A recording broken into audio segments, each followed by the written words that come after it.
दादा, ओ दादा, लई भूक लागली आहे, काहीतरी खायला द्या ना.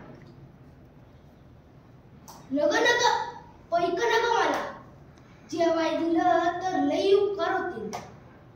आणि तसं बी मी तुमच्याकडनं काय फुकट नाही यायचो, काहीतरी काम करेल की तुमचं. माय म्हणती कुणाकडनं बी उसलं घ्यावं, पण फुकट नाही. तुमचं बूट साफ करून देऊ काय? आत्ता करतो बघा, आणि ते पण एकदम चकाचक. अव दादा, भाकरी खायची असली तर गरम चटकी विसवायला लागणार ना. उगा मिळते वय, आणि बघायला गेलं तर वयानं आणि अनुभवानं दोघांनी बी मी तुमच्यापेक्षा लहान आहे. तुमचं बूट साफ केलं तर मला काय बी होणार नाही. आणा इकडं, अहो द्या.